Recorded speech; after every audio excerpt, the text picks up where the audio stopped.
Hello everyone, कैसे हैं आप सभी? आशा करती हूँ कि आप सभी अच्छे होंगे।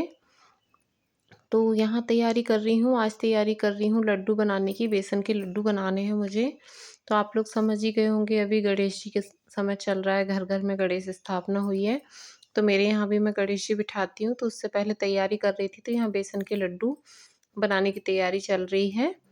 और कल इस दूसरे दिन स्थापना करनी थी, उसके 1 दिन पहले का ये वीडियो है।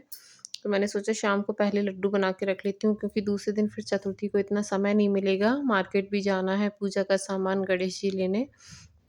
अभी मेरे घर गणेश जी आए नहीं हैं, उसी दिन आए थे, छुट्टी नहीं थी हस्बैंड की, तो फिर उसी दिन हम लोग लेकर आए थे। तो यहाँ मैंने 2 कटोरी के लगभग बेसन ले लिया है और यहाँ घी निकाल रही हूँ। दूध मैंने पहले ही निकाल के 2 घंटे पहले ही निकाल के रख लिया था, रूम टेम्परेचर पर आ जाए, फ्रिज में था तो। तो मैं जब भी लड्डू बनाती हूँ, तो दूध और घी थोड़ा-सा 2-2 चम्मच जो खाने वाली स्पून होती है, वो लेकर थोड़ा-सा मोइन लगा देती हूँ बेसन में और 15-20 मिनट के लिए ढक के रख देती हूँ। तो इस ट्रिक से मैं जब भी लड्डू बनाती हूँ ना, बिल्कुल मार्केट जैसे लड्डू बनते हैं बेसन के, आपको मार्केट से लाने की कोई ज़रूरत नहीं है। कभी आप लोग भी इस ट्रिक से लड्डू बनाकर ट्राई करिएगा, एकदम मार्केट जैसा टेस्ट आएगा, आपको बिल्कुल मार्केट से लाने की ज़रूरत नहीं मिलेगी। और वैसे भी आजकल हर त्योहार पर मिठाइयाँ ज़्यादातर हो सके तो घर में ही बनानी चाहिए मार्केट की जगह, क्योंकि जो घर का होता है उसकी बात अलग होती है, मार्केट में हर चीज़ में मिलावट ही रहती है। तो यहाँ थोड़े लड्डू बनाकर अभी रख रही हूँ, बीच में फिर मोदक वगैरह बीच में बना लूँगी जब गणेश जी बैठ जाएँगे, तो पहले सबसे पहले उनके स्वागत के लिए तो लड्डू ही बनाकर रख रही हूँ। तो लगभग आधा किलो के जितना मैंने बेसन लिया है और इसमें दूध और घी जो मैंने कटोरी में मोइन लिया था 2-2 चम्मच के लगभग दोनों, तो वो लगा के और इसको 15-20 मिनट के लिए रख दूँगी।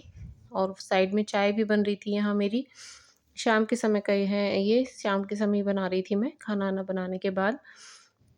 तो बस यहाँ चाय पीऊँगी और आज गैस बहुत परेशान कर रहा था, बार-बार लीक हो रहा था, तो रेगुलेटर चेक करना पड़ रहा था, बार-बार बंद कर रही थी मैं। तो फाइनली सब कुछ चेंज ही करना पड़ा, तो बहुत लेट हो गया था लड्डू बनाने में मुझे। शुरुआत की थी मैंने शाम के 5 बजे से, लेकिन वो बनाते-बनाते रात के 10 बजे और फिर लड्डू बने ही नहीं, दूसरे दिन सुबह मुझे जाके कंप्लीट करने पड़े। गैस इतना ज़्यादा प्रॉब्लम कर रहा था। तो बस यहाँ पे मैंने अच्छे से उसको बेसन को सब लगा के मोइन और रख दिया है थोड़ा-सा घी और वो दूध का, और चाय पीकर अब मैं आ गई हूँ। तो अब इसको थोड़ा-सा छान लूँगी बेसन को, क्योंकि जब हम इसमें घी और दूध का जब वो मिक्स करके मोइन लगाते हैं तो थोड़ी गठान सी बनने लगती हैं उसमें, गुठलियाँ जैसी हो जाती हैं, तो छानना ज़रूरी होता है।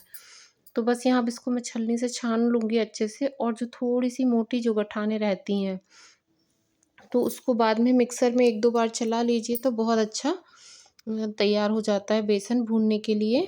और उसके बाद फिर बेसन की भुनाई शुरू करूँगी। तो पहले तो अभी मैं छान ही रही हूँ उसको, और अभी मैंने गैस ऑन किया है, कढ़ाई रखी है गैस पे गरम होने, और बहुत तेज़ स्मेल आ रही थी। तो फिर उसके बाद सब कुछ चेंज किया, हस्बैंड आ गए थे, तो उन्होंने देखा बहुत तेज़ स्मेल है, तो फिर पूरा रेगुलेटर, पाइप सब कुछ चेंज ही किया, तब जाके वो नॉर्मल हुआ। बहुत ज़्यादा गैस लीक हो रहा था। तो बस अब यहाँ पे छान के और इसको फिर उसके बाद भूनना शुरू करूँगी। तो लगभग सारा ही छन गया था, और उसके बाद फिर मिक्सर में थोड़ा-सा मैंने चलाया, जो मोटे दाने बचे थे ना वो मिक्सर में मैंने चलाया, और उसके बाद फिर इसकी भुनाई शुरू करेंगे। हाँ, भूनने में अच्छा खासा समय लगता है बेसन को, क्योंकि स्लो गैस पर भूनना रहता है, तो लगभग आधा पौन घंटे का समय लग गया था इतना बेसन भूनने में, एकदम ब्राउन करना होता है। तो बस यहाँ मैंने जब सब ठीक कर दिया, हस्बैंड ने पाइप वगैरह, रेगुलेटर भी चेंज किया हम लोगों ने, उसके बाद फिर मैंने लगभग रात में 8 बज गए थे, तो उसके बाद मैंने फिर ये भूनना शुरू किया। और जब भी आप बेसन भूनें लड्डू के लिए, तो पहले घी मत डालिए, जब भुनने लगे, हल्का-सा भुन जाए, गरम हो जाए, उसके बाद आप घी डालिए, तो बिल्कुल गुठली नहीं बनती हैं, नहीं तो फिर गुठलियाँ बन जाती हैं बेसन में, तो फिर वो मुश्किल होता है उसके साथ में। फिर क्या होता है, गुठलियों में कच्चा बेसन रहता है, बाकी बेसन आप ऐसे भून लेंगे, तो कच्चापन आता है। तो देखिए, अभी मैंने पहले घी डाला था, ज़्यादा नहीं डाला, और अभी फिर से मैंने घी डाला है दूसरी बार में। तो मैं इसी तरीके से बस भूनते-भूनते घी डालती जाती हूँ और भूनती जाती हूँ, तो ज़्यादा गठान वो गुठली नहीं बनते हैं बेसन के, और परफ़ेक्ट बेसन भुनता है, गुठलियाँ नहीं बनती हैं, तो प्रॉब्लम नहीं होती है बेसन के लड्डू में। नहीं तो एकदम आप घी डाल दो, पहले घी डालो फिर ऊपर से बेसन डालो, तो गुठलियाँ बनती ही बनती हैं। और ये लगभग पौना घंटा मैंने कम से कम 45 मिनट भूनने के बाद इस कलर पे बेसन आया है, एकदम ब्राउन हो गया है। तो बस मैं अब 10 मिनट के लगभग और भूनूँगी और उसके बाद इसको ठंडा होने रख दूँगी। तो ये परफ़ेक्ट ठंडा हो गया था बिल्कुल रात में, लगभग 10 बज गए थे मुझे, साढ़े 9 10 बज गए थे। तो ये परफ़ेक्ट ठंडा हो चुका था, तो ये है बूरा, तगार आपके यहाँ क्या बोलते हैं, तो यही मिक्स करती हूँ मैं। आप चाहें तो शुगर भी मिक्स करिए, मुझे लगा था थोड़ा कम पड़ेगा तो मैंने थोड़ी शक्कर भी पीस ली थी। लेकिन फिर परफ़ेक्ट लगा, मैंने आधा किलो ही बूरा मिक्स किया था, थोड़ा-सा मीठा ही अच्छा लगता है बेसन में। थोड़ा मिठास अच्छी रहनी चाहिए बेसन के लड्डू में, तभी बेसन के लड्डू अच्छे लगते हैं। तो मुझे शक्कर डालने की तो ज़रूरत नहीं पड़ी, शक्कर डालने की, जो मैंने पीस के रखी थी। लेकिन जो ये बूरा आधा किलो का पैकेट था, ये ज़रूर मैंने पूरा ही डाला था बेसन में, तब जाकर बहुत अच्छा टेस्ट आया लड्डुओं में। तो बिल्कुल ठंडा हो गया, उसके बाद ये सब मिक्स करके भी इसको थोड़ी देर रखना पड़ेगा, मैं तुरंत लड्डू नहीं बनाऊँगी। तो अब उससे चमचे से तो काम चलेगा नहीं, जो हाथ से अच्छे से मिक्स होता है वो स्पून से नहीं होता है, तो हाथ लगाना ही पड़ता है। तो बस यहाँ इसको मैंने बहुत अच्छे से मिक्स करके और रात को छोड़ दिया था। फिर कुछ ऐसा हुआ कि मैं उसको लड्डुओं को प्रॉपर बना नहीं पाई, तो मैंने ढक के छोड़ दिया था। और फिर सुबह उठकर दूसरे दिन फिर नहाने के बाद जब मैंने फिर पहले लड्डू प्रिपेयर किए, उसके बाद फिर हम लोग मार्केट गए थे गणेश जी लेने, क्योंकि स्थापना करनी थी। तो रात को बस इतना ही मैंने मिक्स करके और इसी कढ़ाई में ढक के रख दिया था। और बहुत अच्छे से सुबह बहुत अच्छे तरीके से लड्डू बन गए, बहुत अच्छे बने, टेस्ट में भी बहुत बिल्कुल एकदम ऐसा लग रहा था जैसे मार्केट से लेकर आए हो। और मार्केट में क्या थोड़ा डालडा वगैरह भी मिक्स कर देते हैं, शुद्ध घी की वो चीज़ नहीं मिलती जो आप घर में बनाते हैं।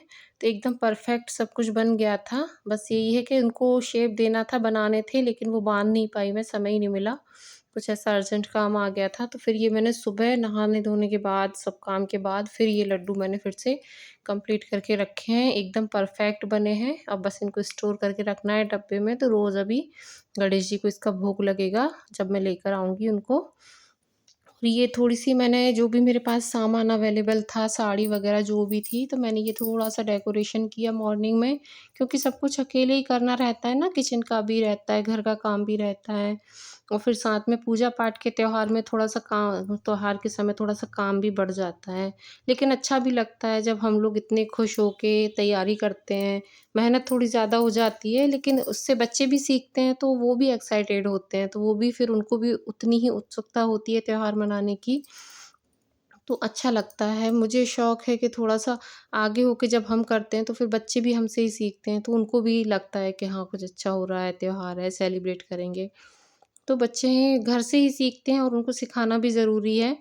जो भी हमारा कल्चर है या जो भी हम लोग फ़ॉलो करते हैं, तो बच्चे भी उन्हीं चीज़ों को फ़ॉलो करते हैं। तो बस ये जो भी था, मैंने डेकोरेशन आपको दिखाया, सब कुछ मैंने घर के सामान से किया था। और अब मैं मार्केट से आ गई थी, इतनी तैयारी गणपति जी लेके आ गई थी और ये स्थापना की तैयारी कर रही थी। तो जो-जो सामान मुझे यहाँ ला के रखना था, मैंने पहले ही ला के रख लिया था। तो बस पूजा की तैयारी है, लगभग सारा सामान आ चुका है और बस हस्बैंड फ्रेश होके आते हैं हाथ मुँह धो के, उसके बाद हम लोगों ने स्थापना की। तो हस्बैंड ने पूजा कर ली थी, यहाँ मैं पूजा कर रही थी।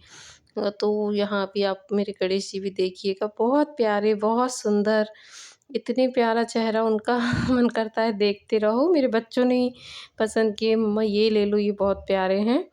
तो उन्होंने पसंद की, लेकर आए, स्थापना हो गई और अभी मैं पूजा कर रही हूँ। शाम की आरती करेंगे हम लोग मिलके सभी लोग। और एक घर में 10 दिन की रौनक रहती है, 10 दिन बहुत अच्छा लगता है जब भगवान घर में 10 दिन रहते हैं। तो मैं 10 दिन के लिए बिठाती हूँ गणेश जी को और अनंत चतुर्दशी के दिन हम लोग विसर्जन के लिए लेकर जाएँगे। तो अभी 10 दिन मेरे घर में बहुत रौनक रहेगी। हाँ, थोड़ा काम ज़्यादा हो जाता है क्योंकि पूजा इधर का भी काम हो जाता है और जो डेली रूटीन वाली पूजा उसका भी काम रहता है। बाकी बच्चों का स्कूल, हस्बैंड का ऑफ़िस और जो एक्स्ट्रा काम होते हैं वो भी रहता है। लेकिन बहुत अच्छा लगता है, एन्जॉय करके करते हैं और घर में बहुत अच्छा एक माहौल बनता है, तो बहुत अच्छा लगता है घर में। तो 10 दिन के लिए तो मेरे यहाँ घर में रौनक आ गई। गणेश जी आ गए तो मेरे घर में रौनक आ गई 10 दिन। बहुत अच्छा लग रहा है, अभी इस समय बच्चे भी बहुत सुबह से बिल्कुल आरती करके स्कूल जाना, फिर शाम को फिर आरती के समय सब इकट्ठे होके आरती पूजा करते हैं, तो बहुत अच्छा लगता है। तो बस यहाँ पूजा मेरी पूरी संपन्न हो गई, यहाँ मैं भोग लगा रही थी भगवान को सारी चीज़ों का। पंचामृत है, पंचमेवा है, लड्डू हैं, फल हैं और अब 10 दिन तो भगवान के लिए अलग-अलग भोग बनते रहेंगे, बनाती रहूँगी मैं। और बस ये पूजा के बाद फिर हम सब लोगों ने आरती की तो कुछ इस तरीके से हर साल मैं बप्पा को बिठाती हूँ अपने घर में और मुझे बहुत अच्छा लगता है जब 10 दिन के लिए ये त्योहार आता है तो बहुत खुशी होती है। और अब तो त्योहारों की झड़ी लग गई है, बस इसके बाद फिर नवरात्रे, अभी पितृ पक्ष स्टार्ट होंगे, उसके बाद नवरात्रि की भी रौनक एक अलग ही रहती है। और बच्चे भी सीखते हैं कि कैसे हमारे बाद वो करेंगे, कम से कम कुछ तो सीखें, कुछ तो फ़ॉलो करें बच्चे। मुझे ऐसा लगता है तो मैं अपने बच्चों को भी सिखाती हूँ कि बेटा इस तरीके से करना है, करना सीखो, आप लोग भी बड़े हो रहे हो, अब आप लोग भी करना सीखो और आगे भी करना, उनको भी पूजा सिखाती हूँ मैं। तो यहाँ आप देख लीजिए अब पूरी पूजा हो चुकी है, बप्पा मेरे विराज गए हैं, आप लोग दर्शन की कर लीजिए मेरे घर के गणेश जी का। बहुत ही प्यारे से, सुंदर से, बस नज़र ही नहीं हटती, इतना प्यारा चेहरा उनका, मन करता है देखते रहो, इतनी प्यारी गणेश प्रतिमा मिली, लेकर आए हैं बच्चे। तो यहाँ जो डेली पूजा वाले हैं वो गणेश जी भी मैंने नीचे रखे हुए हैं और ये जो प्रतिमा हम लोग लाए हैं वो स्थापित की है। और जो भी मेरे पास सामान था, जैसा भी था, मैंने उससे कोशिश की है कि थोड़ा अच्छा सा डेकोरेशन हो जाए और सोचा था कि और फूल माला वगैरह मैं लेकर आऊँगी, लेकिन मार्केट में क्या इतनी भीड़ थी और टाइम निकल रहा था, जो मुहूर्त था जिस समय पे स्थापित करने थे, समय निकला जा रहा था। तो बस यहाँ पूरा स्थापना करने के बाद थोड़ी देर यहीं बैठती हूँ, आरती करने के बाद अच्छा लगता है, हम सभी लोग यहीं बैठते हैं थोड़ी देर भगवान जी के चरणों में। कुछ इस तरीके से मेरे घर में बप्पा विराजे हैं, तो आप लोग दर्शन कर लीजिए, सबके घर में सुख समृद्धि लाएँ। मिलेंगे नेक्स्ट